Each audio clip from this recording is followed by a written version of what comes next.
வாழ்க வளமுடன். வாழ்க வையகம், வாழ்க வையகம், வாழ்க வளமுடன். இன்று நாம் குணநலப்பேரும் சமுதாய நலனும் என்ற தலைப்பின் கீழ் அகத்தாய்வு பற்றிய கேள்வி பதில்களை பார்க்கலாம். பகுதி 1. மனிதன் எதனால் உந்தப்பட்டு செயல்படுகின்றான்? மனிதன் தேவை, பழக்கம், சூழ்நிலை ஆகிய மூன்றினாலும் உந்தப்பட்டு பதிவுகளின் வழியே செயல்படுகின்றான். இன்பமாக வாழ்க்கை அமைய வேண்டுமெனில் என்ன செய்ய வேண்டும்? இன்பமான வாழ்வுக்கு, ஆன்மீக வாழ்வுக்கு முரணான செயல்களை செய்ய ஊக்குவிக்கும் எண்ணங்களை மாற்றி அமைத்து வினைகளை தூய்மை செய்து கொள்ள வேண்டும். வினைகளை தூய்மை செய்து கொள்ள வேண்டும் என காலம் காலமாக முன்னோர்கள் கூறி வருகின்றார்கள். தன்னையே உள்நோக்கிய அறிவால் ஆராய்ந்து தன்னிடம் அமைந்துள்ள உணர்ச்சி வயப்பட்ட குணங்களை எல்லாம் அறிந்து அவற்றையெல்லாம் மாற்றி அமைத்து கொள்ள தகுந்த போதனை மற்றும் சாதனை முறைகளே அகத்தாய்வு என்ற பயிற்சியாகும். அகத்தாய்வு என்பதின் மறுபெயர்கள்? அகத்தாய்வு என்பதை தற்சோதனை என்றும் ஆத்ம விசாரணை என்றும் குறிப்பிடுவர். தற்சோதனை என்பது வேதாத்திரியத்தில் ஒரு தெய்வீக பயிற்சியாக கருதப்படுகிறது. அகம் என்பது?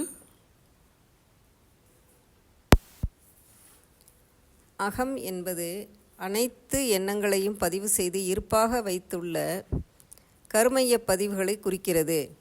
அகத்தாய்வு என்பது? அகம் ப்ளஸ் ஆய்வு. அகத்தாய்வு அகம், உள்ளம், அறிவு, ஆன்மா, ஆத்மா, மனசாட்சி என்பவை எல்லாம் ஒரே பொருளை குறிக்கின்றன. அகம் என்பது அனைத்து எண்ணங்களையும் பதிவு செய்து இருப்பாக வைத்துள்ள கருமைய பதிவுகளை குறிக்கிறது. ஆய்வு என்பது பயிற்சியின் மூலம் கருமைய களங்கங்களை முழுமையாக அறிந்து அவற்றை தூய்மை செய்வதே ஆகும். தற்சோதனை பயிற்சி யாருக்கு தேவையில்லாமல் இருக்கலாம்? கருவிலே திருவுடையவர்களுக்கு தற்சோதனை பயிற்சி தேவையில்லை. பெரும்பாலும் தவறுகளையே புரிகின்ற மனிதர்களை கொண்ட மனித சமுதாயத்திற்கு தற்சோதனை என்பது மிக மிக அவசியமாகும். மனிதனிடம் உள்ள 3 களங்கங்கள்? மனிதனிடமுள்ள 3 களங்கங்கள் தன்முனைப்பு, பாவப்பதிவுகள், மயக்கம். இதை வடமொழியில் ஆணவம், கன்மம், மாயை என்று சொல்வர். தன்முனைப்பு என்றால் என்ன? ஒருவருக்கு அமையும் பருவம், உடல் வலிவு, செயல்திறம், கல்வி, செல்வாக்கு, செல்வ வளம், சூழ்நிலை, அமைப்பு இவற்றை கொண்டு மற்றவரோடு தன்னை ஒப்பிட்டு நோக்கி தான் உயர்வாகவோ அல்லது தாழ்வாகவோ இருப்பதாக நினைத்து கொள்வது இயல்பு. இறைநிலையை மறந்து தன்னையே முன்வைத்து முனைப்பு கொள்வதுதான் தன்முனைப்பு, அதாவது ஈகோ எனப்படுகிறது. மெய்ஞானம் என்பது? இறைநிலையே தானாக இருப்பதை உணர்ந்து கொள்வதே மெய்ஞானமாகும். பாவப்பதிவுகளின் அடையாளங்கள்? உடலில் உள்ள நோய்களும் உள்ளத்தில் உள்ள களங்கங்களும் பாவப்பதிவின் அடையாளங்கள். மயக்கம் அல்லது மாயை என்பது? மனிதன் தன் அறிவு நிலையை மறந்து ஐம்புலன் இன்பங்களிலேயே ஆழ்ந்து விடுவது மயக்கம் அல்லது மாயை என்பதாகும். மனிதன் இறைநிலையை எவ்வாறு அடையலாம்? தெய்வம் ப்ளஸ் களங்கங்கள் = மனிதன். மனிதன் மைனஸ் களங்கங்கள் தெய்வம். தன்முனைப்பு, பாவப்பதிவுகள், மயக்கம் ஆகிய 3 களங்கங்களையும் போக்கிக் கொண்டால்தான் மனிதன் இறைநிலையை அடைய முடியும்.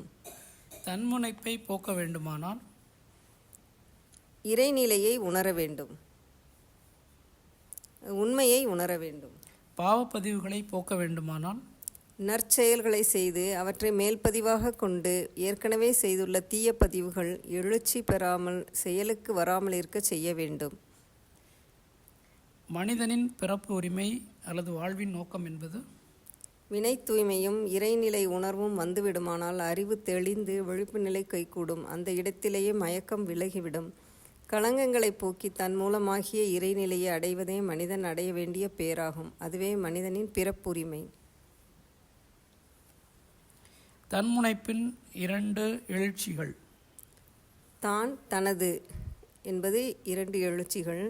இறைநிலையின் பகுதியாக அறிவாக இருக்கிறோம் என்பதை மறந்து மனிதன் தனது உடலையே நான் என்று கருதி கொள்ளும் மயக்க நிலையான தன்முனைப்பால் 2 எண்ண எழுச்சிகள் ஏற்படுகின்றன. அவைதான் தான், தனது என்பன. அதிகாரப்பற்று என்பது தான் என்பதில் தான் பெரியவன், எல்லோரும் தனக்கு அடங்கி இருக்க வேண்டும், மற்றவர்கள் தன் சொல்படிதான் நடக்க வேண்டும் என்ற அதிகாரப்பற்று ஓங்கி நிற்கின்றது. பொருள் பற்று என்பது தனது என்பதில் இந்த பொருள் தன்னுடையது என்ற பொருள் பற்று ஓங்கி நிற்கிறது, அல்லது மக்கள் பாசம் ஓங்கி நிற்கிறது. தான் தனது என்பன ஒரு விந்தையான தம்பதிகள். இந்த தம்பதிகளுக்கு பிறக்கின்ற அவல குழந்தைகள் யாவை? அவல குழந்தைகள் 6 ஆகும். அவை பேராசை, சினம், கடும்பற்று, முறையற்ற பால் கவர்ச்சி, உயர்வு தாழ்வு மனப்பான்மை, வஞ்சம். குணநலப்பேறு என்பது தேவை, பழக்கம், சூழ்நிலை என்ற 3ஆலும் ஆற்றிய தீய செயல்களை எல்லாம் மாற்றி அமைத்து கொள்ளக்கூடிய பயிற்சி தான் குணநலப்பேறு ஆகும். 6 தீய குணங்கள். பேராசை என்பது துன்ப விளைவை ஏற்படுத்தும் முறைப்படுத்தப்படாத ஆசையே பேராசை. சினம் என்பது ஆசை தடப்படும் போது அத்தடையை நீக்க எழும் ஆர்வமே சினம். கடும்பற்று என்பது ஆசைப்பட்ட பொருட்களை தனக்கு வேண்டும் என பிறர் கவராமல் பாதுகாத்து கொள்ளும் எண்ணமும் செயலும். முறையற்ற பால் கவர்ச்சி ஆசை இயற்கைக்கு முரணாக பிறர் பாலை நாடுவது ஆகும்.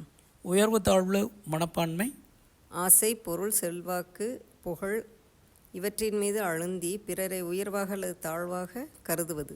வஞ்சம் என்பது சினத்தை முடிக்க வலுவையும் வாய்ப்பையும் நாடி நிற்கும் இருப்பு கட்டப்பட்ட ஆசையே வஞ்சமாகும். 6 தீய குணங்களால் ஏற்படும் 5 பெரும் பழி செயல்கள் பொய், களவு, கொலை, சூது, கற்பழிவு ஆகும். 6 தீய குணங்களை நாம் நற்குணங்களாக மாற்றலாம். அவற்றை பற்றி பார்க்கலாம். தீய குணங்கள். பேராசை என்பது நிறைமனமாக மாறுகின்றது. சினம் என்பது பொறுமையாக மாறுகின்றது. கடும்பற்று ஈகையாக மாறுகின்றது. முறையற்ற பால் கவர்ச்சி கற்பு நெறியாக. உயர்வு தாழ்வு மனப்பான்மை சமநோக்கு அல்லது நிறை உணர்வு. வஞ்சம் என்பது மன்னிப்பாக மாறுகிறது. வாழ்க வளமுடன். வாழ்க வளமுடன். நன்றி. மீண்டும் அடுத்த பதிவில் சந்திக்கலாம்.